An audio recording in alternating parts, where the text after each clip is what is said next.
కరీంనగర్లో కేంద్ర మంత్రులు బండి సంజయ్, మోహన్ లాల్ ఖట్టర్ పర్యటిస్తున్నారు. మంత్రులు పొన్నం పొంగులేటితో కలిసి ఆర్ట్స్ కాలేజ్ గ్రౌండ్ లో 8 కోట్లతో 10 లక్షలతో నిర్మించిన మల్టీపర్పస్ పార్క్ ను ప్రారంభించారు. అంబేద్కర్ స్టేడియం ప్రాంగణంలో నిర్మించిన స్పోర్ట్స్ కాంప్లెక్స్ తో పాటు హౌసింగ్ బోర్డులో 18 కోట్లతో నిర్మించిన 24 గంటల మంచినీటి సరఫరా కేంద్రాన్ని ప్రారంభించారు. ఈ కార్యక్రమంలో స్థానిక ఎమ్మెల్యే గంగుల కమలాకర్, మేయర్, స్థానిక ప్రజాప్రతినిధులు పాల్గొన్నారు.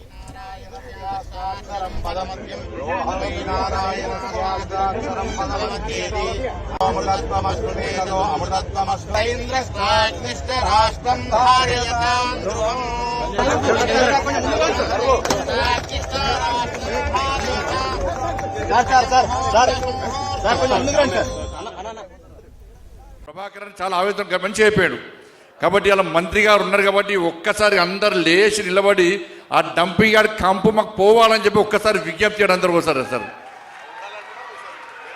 నిల్చోడు కూడా కూర్చున్న అంతా లేచి మీకు కంపు అవసరమంటే కూర్చోండి, లేకుండా నిల్చొని వాళ్ళకి చెప్పండి. Thank you. తప్పకుండా ఆ డంపింగ్ యార్డు దానివల్ల చాలా ఓ नुकसान हो रहा है सर.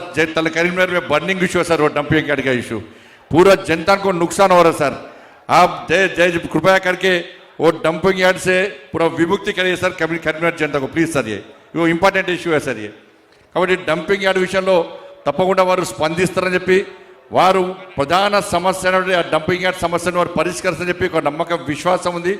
దాంతోపాటు ఇప్పటివరకు కూడా కేంద్ర ప్రభుత్వము అన్ని రకాల స్మార్ట్ సిటీ ప్రకటించిన తర్వాత అన్ని రకాల నిధులను విడుదల చేస్తూ ఉండటం వల్లనే ఇవాళ స్మార్ట్ సిటీ వాళ్ళ పనులు పూర్తి కాబోతున్నాయి. ఇవాళ సరే కొంత ఇబ్బందులు వచ్చినప్పుడు కూడా మొదట నిధులు కాని సందర్భంలో కూడా స్టాండింగ్ కమిటీలో నేను చాలా సీరియస్గా గొడవ చేసిన తర్వాత అప్పుడు వెంటనే ప్రభుత్వం నిధులు విడుదల చేయడం కరీంనగర్ కానీ వరంగల్ కానీ దాని తర్వాత పనులని త్వరితగతిన పూర్తి చేసే ప్రయత్నం చేసింది.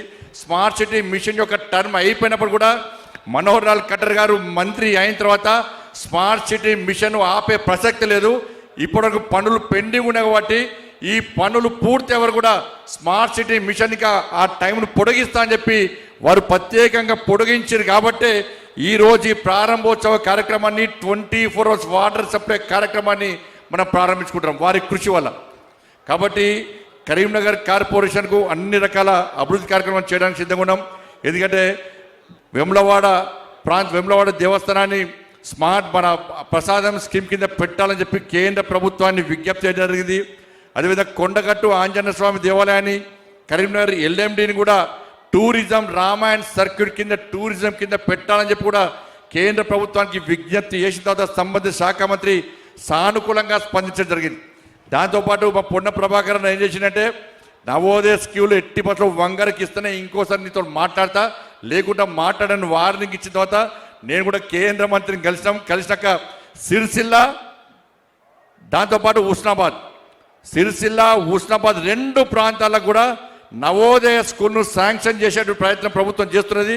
దాదాపు శాంక్షన్ చేసేట్టు దాంతోపాటు కరీంనగర్ ప్రజలందరూ ఎదురు చూడండి ఈఎస్ఐ హాస్పిటల్ కూడా కేంద్ర ప్రభుత్వం శాంక్షన్ చేయబోతుంది కరీంనగర్కి సంబంధించి. కాబట్టి ఇట్లా అనేక నిధులు కేంద్రం నుంచి తీసుకురావడానికి సిద్ధంగా ఉన్నాం. కాబట్టి అందరం కలిసికట్టుగా ఈ అభివృద్ధి కోసం ముందు పోతాం. తెలంగాణ రాష్ట్రానికి నరేంద్ర మోడీ గారి ప్రభుత్వం తక్కువేం చేయలే. 10 సంవత్సరాల్లో 12 లక్షల కోట్ల రూపాయలను ఈ తెలంగాణ రాష్ట్రానికి ఇచ్చిన ఘనత కేంద్ర ప్రభుత్వానికి. కేవలం 1,50,000 కోట్ల రూపాయలను జాతీయ రహదారులకు ఇష్టం. ఇవాళ కేవలం పెద్దపల్లి తప్ప 32 జిల్లాలకు జాతీయ రహదారుల విస్తరణ జరిగింది. పెద్దపల్లి కూడా అతి త్వరలో దాన్ని కూడా జాతీయ రహదారి విస్తరణ చేయడానికి కేంద్ర ప్రభుత్వం సిద్ధంగా ఉంది. 32,000 కోట్ల రూపాయలను రైల్వే నిధులకు ఇవ్వడం జరిగింది. ఇట్లా ప్రభుత్వానికి సహకరించడానికి సిద్ధంగా ఉన్నాం. కాబట్టి కేంద్ర రాష్ట్ర ప్రభుత్వాలు కలిసి ముందుకు సాగుతూనే కలిసి సమన్వయంతో ముందుకు సాగుతూనే రాష్ట్ర అభివృద్ధి సాధ్యమన్న విషయాన్ని మనం గుర్తుంచుకోవాల్సిన అవసరం ఉంది. కాబట్టి అందరం కలిసిమెలిసి ఎట్టి బస్సులో ఈ కరీంనగర్ అభివృద్ధికి రాబోయే రోజుల్లో కూడా మేమందరం ముందుకు వస్తామని చెప్పి ఈ సందర్భంగా విజ్ఞప్తి చేస్తూ సమయం లేదు. వారు మళ్ళీ హైదరాబాద్లో మీటింగ్ ఉంది, ఢిల్లీ పోలవలసి వారు మాట్లాడాల్సిన అవసరం ఉంది. కాబట్టి మన సమస్యలు వారికి చెప్పినాం కాబట్టి వారు మన సమస్యలను స్పందిస్తారని చెప్పి ఒక ఆశతోని ఈరోజు మనం ఉన్నాం. కాబట్టి దానికోసమే ఇంత పెద్ద సమావేశాన్ని ఏర్పాటు చేసి వారిని ఆహ్వానించడం జరిగింది. కాబట్టి మీరు కూడా రాజకీయాలకు అతీతంగా సహకరించండి.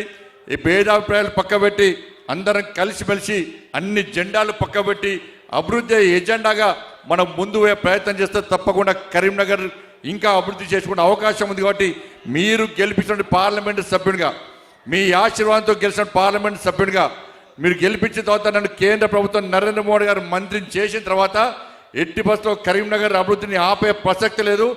ఏ ఆశతోని ఏ ఆలోచనతోని మీరు ఒక బాధ్యతను నా బుద్ధ స్కంధాల మీద పెట్టారో ఈ కరీంనగర్ పుట్ల బిడ్డగా ఈయన మానేరు నీళ్లు తాగిన కాబట్టి తప్పకుండా ఈ కరీంనగర్ అభివృద్ధికి కంకణ బద్దునే ముందుకు సాగుతా అని చెప్పి ఈ సందర్భంగా అందరికీ విజ్ఞప్తి చేస్తూ ముగిస్తున్నాను. భారత్ మాతాకి జై.